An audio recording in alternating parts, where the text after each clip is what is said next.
നമ്മൾ ഇന്ന് ഈ ഒരു വീഡിയോയിലൂടെ നോക്കാൻ പോകുന്നത് പലർക്കും ഉള്ളൊരു ഡൗട്ടാണ്. ചില സിനിമകൾ കണ്ടിട്ട് ഈ ഒരു സിനിമയൊക്കെ എങ്ങനെ ഹിറ്റായി എന്നുള്ളത്. അങ്ങനെ ഇരിക്കുമ്പോൾ ആ സിനിമകൾ 2000 കോടിക്കടുത്ത് കളക്ഷൻ നേടും. ഇതൊക്കെ എങ്ങനെ സംഭവിക്കുന്നുവെന്ന് നമ്മൾ ഈ ഒരു വീഡിയോയിലൂടെ നോക്കാൻ പോകുന്നത്. ലിസ്റ്റിലാക്കിയത് ഒരു തമിഴ് സിനിമയാണ്. ആ ഒരു സിനിമയാണ് അരമനൈ 4 എന്ന സിനിമ. പേര് കേൾക്കുമ്പോൾ തന്നെ അറിയാം ഇതൊരു 4th പാർട്ടാണ്. ആദ്യത്തെ അരമന എന്ന സിനിമ 2014 പുറത്തിറങ്ങി. സിനിമ വലിയൊരു വിജയം നേടി. 2016 അരമനൈ 2 എന്ന സിനിമ പുറത്തിറങ്ങി.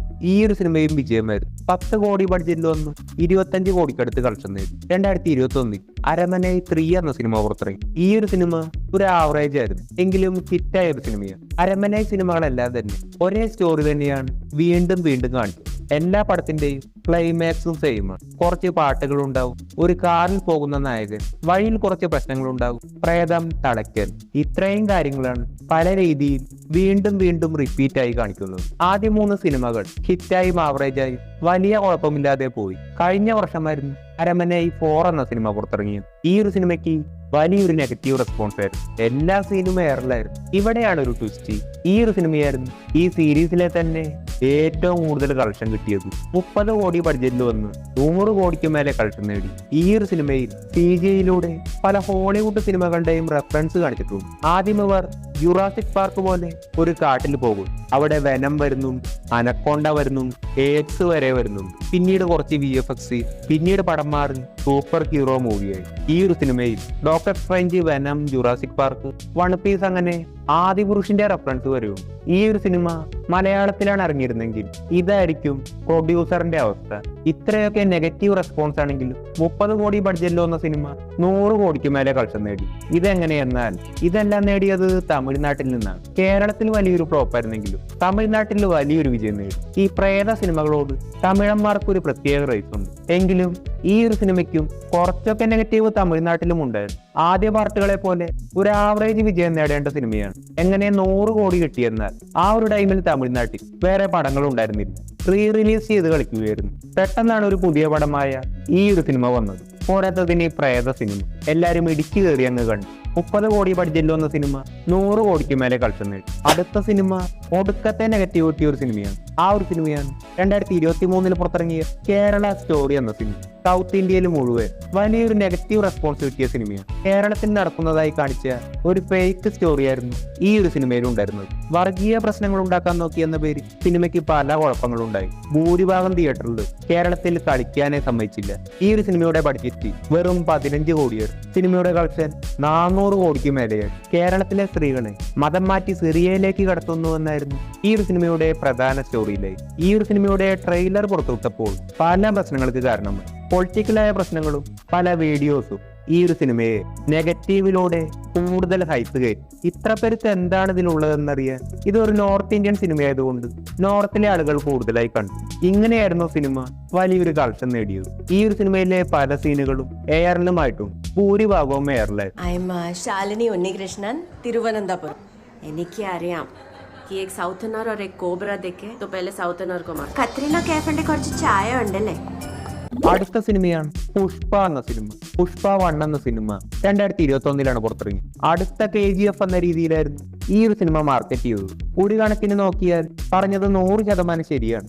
അടുത്ത KGF അല്ല, KGF-ന്റെ തന്നെ ഒരു പാരൽ വേൾഡാണ്. നമ്മൾ ഇതിനു മുമ്പ് പറഞ്ഞിട്ടുണ്ട് ഈ 2 സിനിമയും ഒന്ന് തന്നെയാണ്. 2 സിനിമയിലും ഫാദർ ക്യാരക്ടേഴ്സിന് വലിയൊരു ഇമ്പോർട്ടൻസ് ഇല്ല. അമ്മയോടാണ് ബോണ്ട്. 2 നായകന്മാരും അമ്മയ്ക്ക് വേണ്ടിയാണ് വലിയൊരു റിച്ച് ആവുന്നത്. KGF സിനിമയിൽ വില്ലന്റെ സാമ്രാജ്യം മുഴുവനും നായകന് പിടിച്ചെടുക്കുന്നു. പുഷ്പ സിനിമയിലും ഇതുപോലെ തന്നെയാണ് ചെയ്യുന്നത്. 2 പേർക്കും ഇല്ലീഗൽ ബിസിനസ്സാണ്. അങ്ങനെ 2 പേരും റിച്ചായി ഇന്റർനാഷണൽ ലെവലാവും. അങ്ങനെ ഈ 2 സിനിമയും സെയിം ബാക്ക്ഗ്രൗണ്ട് തന്നെയാണ്. KGF-ൽ നിന്ന് ഇൻസ്പയർ ആയാണ് പുഷ്പ സിനിമ എടുത്തിരിക്കുന്നത്. അങ്ങനെ ഒരു പാൻ ഇന്ത്യ സിനിമ ആയതുകൊണ്ട് പുഷ്പ 1 സിനിമയ്ക്ക് വലിയൊരു ഹൈപ്പ് ഉണ്ടായിരുന്നു. സിനിമ 368 കോടി കളക്ഷൻ. തമിഴ്നാട്ടിൽ നിന്ന് 29 കോടി, കർണാടകയിൽ നിന്ന് 22 കോടി, കേരളത്തിൽ നിന്ന് 11 കോടി, ആന്ധ്ര നിസാം ഇവിടെ നിന്ന് 137 കോടി, നോർത്ത് ഇന്ത്യയിൽ 130 കോടി. അങ്ങനെ ഇന്ത്യയിൽ 368 കോടി നേടി. ഓവർസീസ് നോക്കിയാൽ 40 കോടിക്ക് മേലെ വരും. അങ്ങനെ ടോട്ടൽ 390 കോടിക്കടുത്ത് കളക്ഷൻ നേടി. സിനിമ വലിയൊരു വിജയം നേടി. ഈ ഒരു സിനിമയ്ക്ക് 200 കോടിക്ക് മേലെ ബഡ്ജറ്റുമുണ്ട്. പുഷ്പ 1ന്റെ കാര്യം കേരളത്തിൽ നോക്കിയാൽ ഒരുപാട് ആളുകൾക്ക് പടം ഇഷ്ടപ്പെട്ടിരുന്നു. ചിലർക്ക് ആവറേജ് ആയി തോന്നിയിരുന്നു. ശേഷം പുഷ്പ 2ന്റെ ടീസർ പുറത്തുവിട്ടു. ഈ ഒരു ടീസർ നോർത്ത് ഇന്ത്യയിൽ ട്രെൻഡിങ് ആയിരുന്നു, കേരളത്തിൽ എയറിലായിരുന്നു. ഇതിനിടയ്ക്ക് പുഷ്പയിൽ അഭിനയിച്ചതിന് അല്ലു അർജുന് നാഷണൽ അവാർഡും കിട്ടിയിരുന്നു. പവർഫുൾ സിനിമകൾ ഉണ്ടായിട്ടും പുഷ്പയ്ക്ക് നാഷണൽ അവാർഡ് കിട്ടിയത് ഈ ഒരു സിനിമയ്ക്ക് പല ഭാഗങ്ങളിലും ഹെയ്റ്റ് കൂടാൻ കാരണമായിട്ടുണ്ട്. പക്ഷെ ഇതൊന്നും തന്നെ പുഷ്പ 2വിനെ ബാധിക്കുന്നതല്ല. പുഷ്പ 2 എന്ന സിനിമ ഇറങ്ങി 2 ആഴ്ച കൊണ്ട് 1500 കോടിക്ക് മേലെ കളക്ഷൻ നേടി. പുഷ്പ 2വിന്റെ ബഡ്ജറ്റ് 400 കോടിയാണ്. ഒരു സിനിമ ഹിറ്റാണോ ഫ്ലോപ്പ് ആണോ എന്ന് തീരുമാനിക്കുന്നത് സിനിമയുടെ ബഡ്ജറ്റ് കൊണ്ട് മാത്രമല്ല. ഒരു സിനിമ തിയേറ്ററിൽ എത്തിക്കുന്നത് വിതരണക്കാരാണ്. ഈ വിതരണക്കാർ പ്രൊഡ്യൂസേഴ്സിൽ നിന്ന് കോടികൾ കൊടുത്ത് റൈറ്റ്സ് വാങ്ങി തിയേറ്ററിലേക്ക് എത്തിക്കുന്നു. ഈ വിതരണക്കാർ കൊടുത്ത പൈസയേക്കാൾ കൂടുതൽ ലാഭം തിയേറ്ററിലോടി അവർക്ക് തിരിച്ചു കിട്ടണം. അപ്പോഴാണ് ഹിറ്റാവുന്നത്. അങ്ങനെ പ്രീ ബിസിനസ് നോക്കിയാൽ ആന്ധ്ര തെലുങ്കാനയിൽ നിന്ന് 220 കോടി, നോർത്തിൽ നിന്ന് 200, തമിഴ്നാട്ടിൽ നിന്ന് 50, കർണാടകയിൽ 30, കേരളത്തിൽ 20, ഓവർസീസ് 120. അങ്ങനെ 640 കോടി വിതരണക്കാരിൽ നിന്ന് തന്നെ കിട്ടി. നെറ്റ്ഫ്ലിക്സിൽ നിന്ന് 275 കോടി, മ്യൂസിക് സാറ്റലൈറ്റ്സ് അങ്ങനെ ഇറങ്ങുന്നതിന് മുന്നേ 1000 കോടിക്ക് മേലെ കിട്ടിയെന്നാണ് പ്രൊഡ്യൂസർ പറയുന്നത്. കേരളത്തിൽ ഈ ഒരു സിനിമ ഒരു ഡിസാസ്റ്റർ ആയിരുന്നു. 20 കോടിക്കായിരുന്നു കേരളത്തിലേക്ക് റൈറ്റ്സ് വാങ്ങി. അപ്പോൾ ലാഭം കിട്ടണമെങ്കിൽ 40 കോടിക്കടുത്ത് കിട്ടണം. പക്ഷേ 18 കോടിക്കടുത്താണ് കേരളത്തിൽ നിന്ന് കിട്ടിയത്.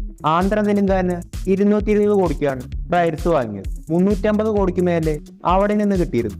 നോർത്ത് വാങ്ങിയത് 200 കോടിക്കായിരുന്നു. നമുക്കറിയാം അവിടെ നിന്നായിരുന്നു ഏറ്റവും കൂടുതൽ കളക്ഷൻ, 1000 കോടിക്ക് മുകളിൽ. പുഷ്പ സിനിമ കേരളത്തിൽ ഹിറ്റാവാതിരിക്കാൻ പല കാരണങ്ങളും. ഒന്നാമത്തെ കാരണം സിനിമയ്ക്ക് കേരളത്തിൽ ഹൈപ്പ് കയറാൻ മെയിൻ റീസൺ ആയിരുന്നു ഫഹദ് ഫാസിലിന്റെ വില്ലൻ ക്യാരക്ടർ. സെക്കൻഡ് പാർട്ടിൽ ഒരു കൊടൂര വില്ലനാകുമെന്നാണ് എല്ലാരും കരുതിയത്. എന്നാൽ പുഷ്പ 2 സിനിമയിൽ ഈ ഒരു ക്യാരക്ടറെ നിർത്തി അങ്ങ് അപമാനിക്കുകയായിരുന്നു. അപമാനിച്ച് പാവം തോന്നുന്ന വിധത്തിലായി. ഇതിലാരാണ് വില്ലൻ എന്ന് തോന്നിപ്പോകുമായിരുന്നു. അവസാനം ഈ ഒരു ക്യാരക്ടർ തന്നെ അപമാനം സഹിക്കാൻ വയ്യാതെ ചുറ്റും തീയിട്ട് പൊട്ടിത്തെറിച്ച് സമാധിയായി. കഥയുടെ കാര്യം നോക്കിയാൽ പുഷ്പയ്ക്ക് അങ്ങനെ വീട്ടുപേര് തിരിച്ചു കിട്ടി. ഇതായിരുന്നു കഥ. സിനിമയിലെ പാട്ട് കോറിയോഗ്രഫി കേരളത്തിൽ മാത്രമല്ല സൗത്ത് ഇന്ത്യയിൽ മൊത്തത്തിൽ ഡൗൺ ആയിരുന്നു. ഫൈറ്റ് കോറിയോഗ്രഫി ആണെങ്കിൽ പറയേ വേണ്ട.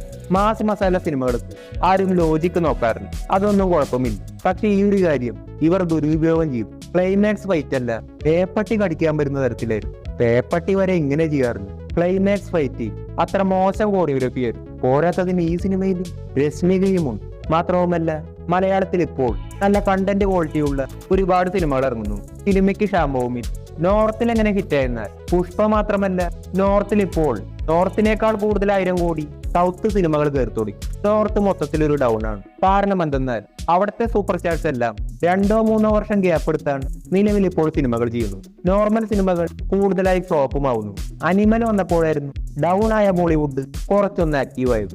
ആ വർഷം തന്നെ ഷാരൂഖ് ഖാനും വന്നു. ഷാരൂഖ് ഖാന്റെ 3 സിനിമകൾ, 2 സിനിമ 1000 കോടിക്ക് മുകളിൽ, 1 സിനിമ 400 കോടിക്ക് മുകളിൽ. ഇങ്ങനെ ബോക്സ് ഓഫീസ് ഒന്ന് കുളിക്കണമെങ്കിൽ ഷാരൂഖ് ഖാനോ സൽമാൻ ഖാനോ ആമിർ ഖാനോ വരണം. ഷാരൂഖ് ഖാൻ ഒഴികെ ബാക്കി 2 പേരും അല്പം ഡൗണിലാണ്. എങ്കിലും വലിയ സ്റ്റാർസ് വരുമ്പോഴാണ് ബോളിവുഡ് ആക്റ്റീവ് ആവുന്നത്.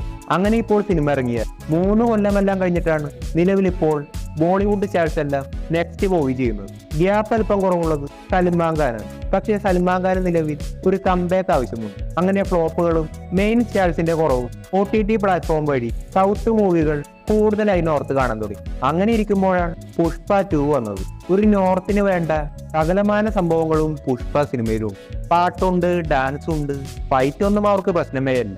ഒരു മാസ് മസാല പടം കിട്ടിയിട്ട് കുറെ നാളായി. പിന്നൊരു കാര്യമാണ് ഈ ഒരു ക്യാരക്ടറിന്റെ ആറ്റിറ്റ്യൂഡ്. ചില പ്രത്യേക ആറ്റിറ്റ്യൂഡ് നോർത്തിന്റെ വീക്ക്നെസ് ആണ്. ഒരു മാസ് മസാല പടത്തിന് വേണ്ട എല്ലാം പുഷ്പയ്ക്കുണ്ട്. ചില കാര്യങ്ങൾ ഇല്ലെങ്കിലും ഒന്നും കിട്ടാതിരിക്കുന്ന നോർത്തിന് ഇപ്പോൾ സൗത്ത് ഇന്ത്യ മൂവീസ് ആണ് കുറച്ചെങ്കിലും ആശ്വാസം.